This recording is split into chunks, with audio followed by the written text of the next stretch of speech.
This is lecture 1 and it begins in chapter 1. We look at sections 1.1 and 1.2. We're going to talk about cell discovery and cells' basic properties. This is an introduction to the study of the cell and molecular biology. So for this course, it is a very intense course. This is designed by the department to be that way because this is your basis for most of your biology. Anywhere you move on from here, you're going to need an understanding of the cell. So you guys are going to be full of information by the end of this course. It's a lot to take in. Please pace yourselves. Take your time. If you guys have questions throughout this course, feel free to email me and talk to me. Use the quizzes as a way of trying to get an idea of what kind of questions will be asked. I try to be very fair on your exams, so I grade you guys against each other, making sure that the exam questions are fair. So if everybody got question number 10 wrong, then obviously I've worded this question in a way which did not give you guys the right idea, and so I will give you guys credit for questions that the majority of students get wrong and things like that. So with that, we're going to start by looking at cell discovery and the basic properties of a cell.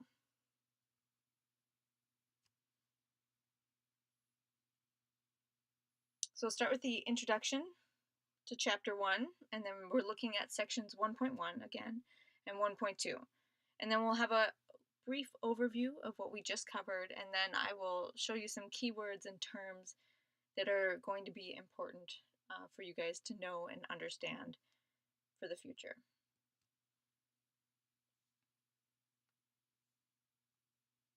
So cells are the topic of very intense study. Cells are the basic unit of life, and so we look at cells in many different ways, different cells interacting with one another. I mean, cells make up every organism. And so no matter how we look at it, we're always looking at cells. The study of cells will require creative instruments as well as techniques. We will explore some of these instruments and techniques. I'll talk about some of the techniques and things during this course, but if you want more information about these different instruments and techniques, you need to take some of the biology labs. Cell biology is also a reductionist study, and so this means we are looking at something much bigger usually, like an organism such as a human, and therefore if we're looking at cell biology, we have really reduced the human down to a cell. And sometimes by studying a single cell within this large organism, sometimes these small parts can actually explain the character of the whole. We have to keep in mind, though, that of course each organism is made up of multiple types of cells, and so we need to study not just one kind of cell, but many kinds of cell and sort of put them together in order to get a big idea or picture of the whole organism.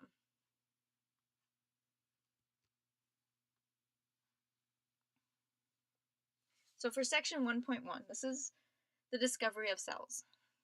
And the discovery of cells followed from the invention of the microscope by Robert Hooke. And then later, this microscope was refined by Anton Leeuwenhoek.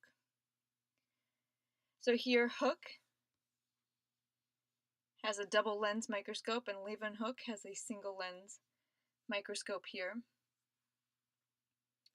So this is a more ornate one than his initial invention of the microscope by Hooke, but here we can see a drawing of a thin slice of cork, and it shows in this drawing this honeycomb-like structure or network of cells. So by looking through the microscope, Hooke was able to actually discover that cork was made up of this honeycomb-like structure, which each individual one were considered cells. Leeuwenhoek used this single lens microscope in order to observe things like bacteria and other microorganisms.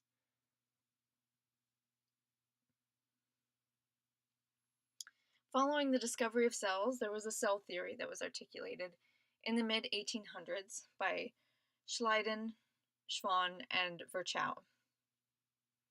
And the three things that this cell theory stated is that all organisms are composed of one or more cell, and the cell is the structural unit of life, and cells will arise from pre-existing cells by division.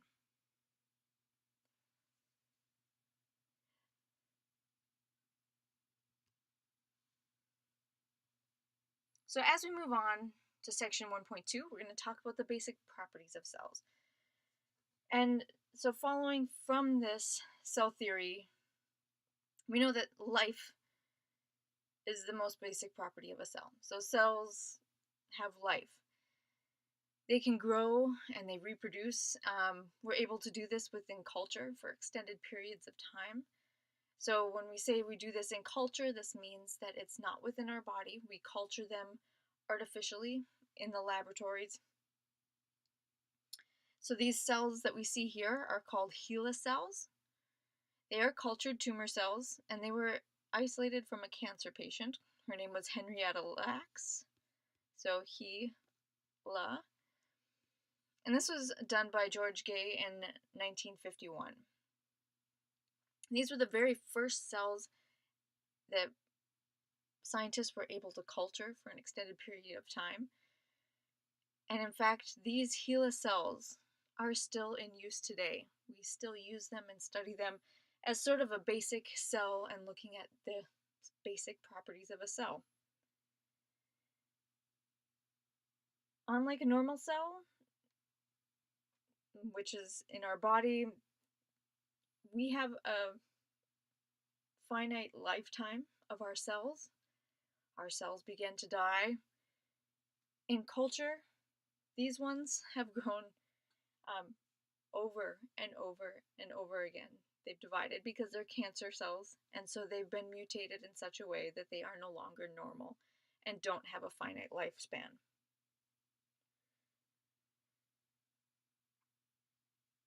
These cultured cells are essential tools for cell biologists. Without these, we wouldn't be able to make many of the cell discoveries. We use these initially for treatments with drugs, trying to see how cells will respond to certain drugs and things like that before we ever even put them into an actual organism like a mouse or something.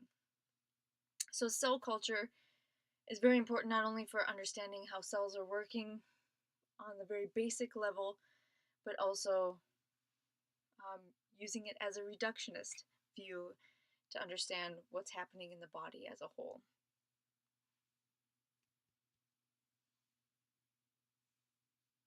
So our cells are highly complex and they're also organized. So more complexity will actually mean that there are more parts that have to be in the correct place at the correct time. And this means that there's very little tolerance for error within a cell. So to minimize the possibility of error, there's even more regulation within the cell and control so that the system of the cell can be maintained. So, for example, when we have DNA replication, there's only one mistake every 10 million nucleotides. And often, those mistakes that get made are fixed. Because simple mistakes in our DNA can cause huge problems, such as several diseases like sickle cell anemia is a disease in which there's one nucleotide that gets changed. So our cellular processes need to be highly regulated in order for things to have no error or very little error and things happen very smooth. Our cells that come from different species often share a very similar structure, composition, and metabolic features, and these have been conserved throughout evolution. So while a cat and a human may look anatomically different, at a cellular level, these cells and organisms are very similar. So think about, although we look anatomically different, the intestines of a cat are going to look very similar to the intestines of a human, which is why we can use other organisms to study and make reference to how humans work as well. Here in this image, we have a brightly colored photograph, and it has a stained section here from the microscopic structure of a villi of the wall of a small intestine. So here we have cells, these large columns, each with a nucleus, and then up at the top are these sort of finger-like projections, which we can see here. And these are villi in the small intestine. Now, these are very important for nutrient absorption. They give the cell a lot of surface area so that as the food moves through our system, it can take in all the nutrients from the food as it moves through our intestines. So this very first inset here, showing the villi within the intestine, shows this single epithelial layer that lines that intestinal wall. So there are two surfaces to these cells, the apical end and a basal end. This apical end faces the channel of the intestine where the food moves through with all of these microvilli. And then the basal region at the bottom, where they're all anchored together to form a tissue, has a lot of mitochondria, which, as you know, is the powerhouse of the cell. This is powering the energy that these cells need to do their jobs. This inset here shows that apical microvilli, and they contain a bundle of microfilaments. So these are sort of the skeletal-like structures of the cell.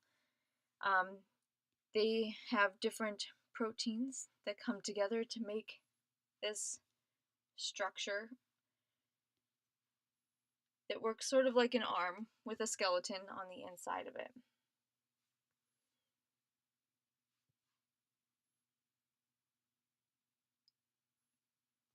In inset 4, this is showing much more detail of a mitochondria that's found within this basal region. So oftentimes a mitochondria looks sort of like a kidney bean shape here. And within our mitochondria, we have the machinery needed to make the energy for the cell. This energy is called ATP, and so we have a protein that makes this ATP, and it looks sort of like a giant head with a little stalk, and there are tons and tons of them lining the inside of this mitochondria. So as we look within the mitochondria, we can see the machinery needed to make this ATP. We look even closer, we can see an individual one here with its head and the base. And then as we look at protein structure drawings, we can see the individual molecules that make up this machinery that makes ATP. So all of these different techniques and images are used to understand and study the cellular processes.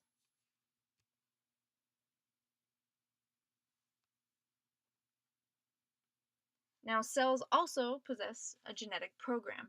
So we talked very briefly about DNA and how we have very little tolerance for error in our bodies because that can generate diseases and problems. So we have a genetic program, and we also have the means to use it.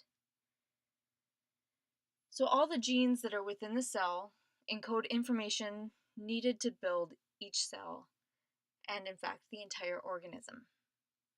So if it's a single cellular organism like an amoeba,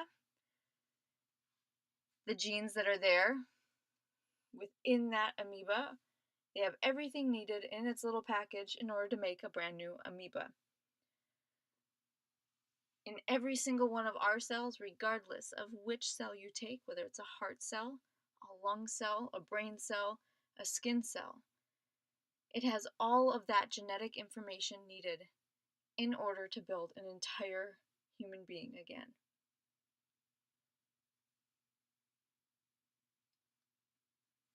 Our genes encode the information for cellular reproduction, the cellular activities, as well as cellular structure. Everything we need is within that nucleus inside of the cell. Because of this, cells are capable of producing more of themselves. So cells reproduce, and then each of the daughter cells receives a complete set of genetic instructions. Meaning, our cells, when they divide, will make complete copies of themselves. They copy their DNA, and each one will receive a complete set of genetic instructions. This is a mammalian oocyte, and it has undergone a very unequal cell division. So oftentimes when we think of like a bacteria or something dividing, they are going to divide into two equal daughter cells. In this case, this oocyte is going to have an unequal cell division.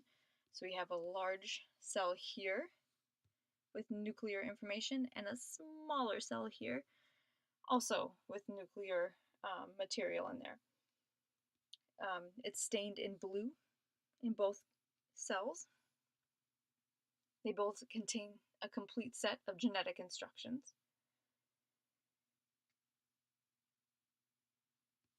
But the one side, the one cell, contains most of the cell's cytoplasm, and this part is what has the potential to be fertilized and then be developed into an embryo. This other cell is not functional, and it's just basically nuclear material.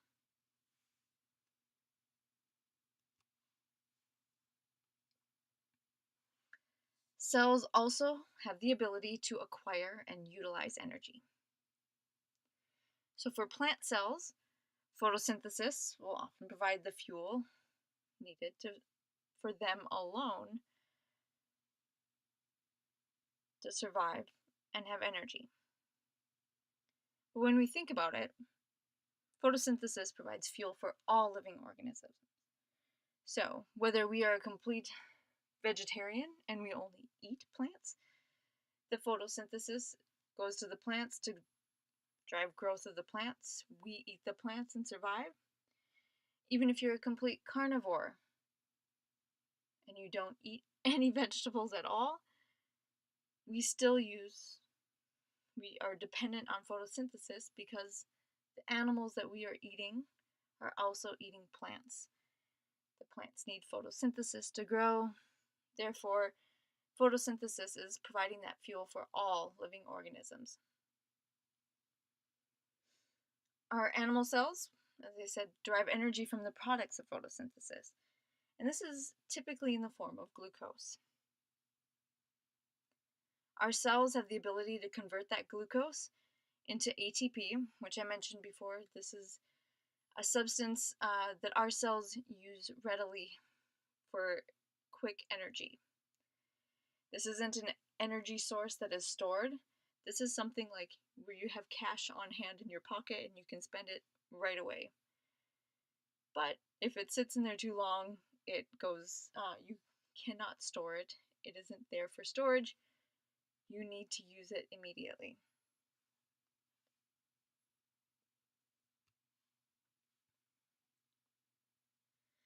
So while our cells are able to acquire and utilize energy, they can also carry out a variety of chemical reactions. There are a lot of different processes and chemical reactions occurring within the cell, things like photosynthesis, ATP generation. This is all powered by different chemical reactions happening all the time that are highly regulated within our cells. The cells will engage in mechanical activities. So we know some cells have the ability to move. If we think an amoeba, it doesn't just sit there. It does have the ability to move. Other cells, like within our tissues, we don't think of that they have much mechanical activity, but some of them do. And we'll talk about this more later. Cells are also able to respond to stimuli. They're capable of self-regulation, and they can evolve. So with our cells that carry out these chemical reactions, these cells are basically little chemical plants. They need enzymes, which are special proteins that will speed up chemical reactions. And all of these chemical reactions together form the cell's metabolism. So when we talk about our body's metabolism, this is all the chemical reactions happening in our body to use energy and to store energy, and how efficiently they do it.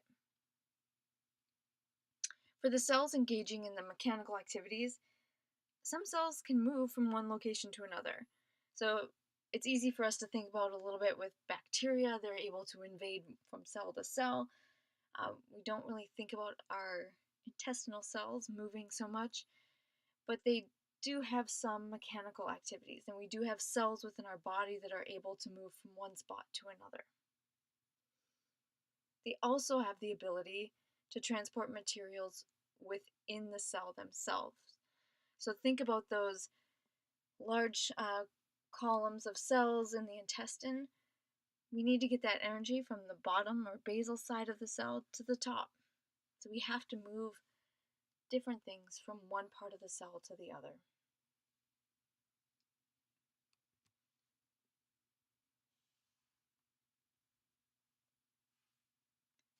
Cells also have the ability to respond to stimuli. So a stimuli is sort of, if I were to touch something, that would give something a stimulus. Sometimes we think of like a magnetic shock, something more violent, but it can be as simple as a hormone, some sort of food in the environment, but our cells are able to respond to their environment. They can sometimes move towards nutrients. They have several receptors on the surface in order to monitor their environment. So our cells are constantly monitoring not only other cells, but other things going on within our bodies. And this allows the cell then to change their metabolism or even undergo apoptosis. So apoptosis is sort of a programmed cell death or suicide of a cell if it needs to die. Again, cells are capable of self-regulation. This falls under the genetic material again. Every cell has the blueprint to create another cell within its genome, and this is all stored inside the DNA of our cells. So an example of how a cell can be self-regulated. On the left side, we have the normal development of a sea urchin. So there's a fertilized egg, and it gives rise to a single sea urchin embryo. In an experiment where we take this fertilized egg, and as it does its first division, so it divides into two separate daughter cells, each cell then is separated from each other and allowed to develop in isolation. Now, rather than having then half of a sea urchin, a left side and a right side, because we've split it in half, kind of like you cut a sandwich, you have a left half of a sandwich and a right half a sandwich. What ends up happening is that these isolated cell recognizes that it doesn't have its neighbor cell. And then rather than turning into half of a sea urchin, it actually develops into a complete embryo or sea urchin, albeit a little bit smaller, but it develops into two separate sea urchins. And this is because all of the material needed to make a sea urchin, all that genetic material, is found within that cell itself. So it has all of the blueprints and plans in order to make a complete new organism.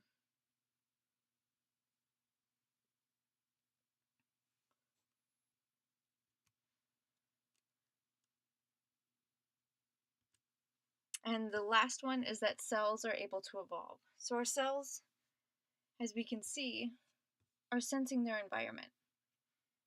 They're recognizing that there's a cell next to it. They're recognizing nutrients. So a cell will change depending on what kind of pressures the environment is putting on it.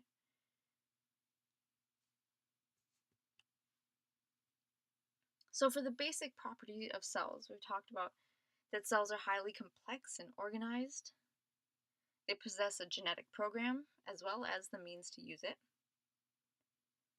Cells are capable of producing more of themselves. These cells acquire and they utilize energy.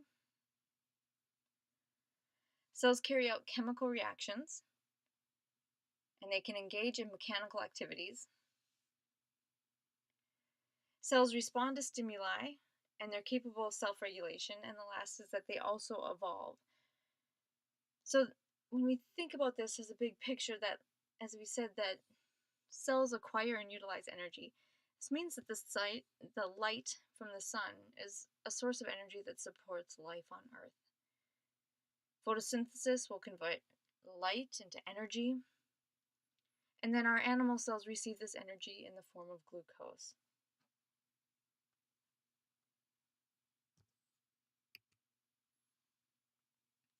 So some things to keep in mind were the cell theory. So I didn't go over this in the overview. Go back to the beginning again in section 1.1 where we talked about cell theory, that cells arise from pre-existing cells.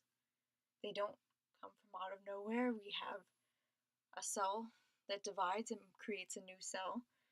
Cells are the basic unit of life. And then lastly, we also talked about metabolism very briefly. So metabolism is this sum of chemical reactions within our body.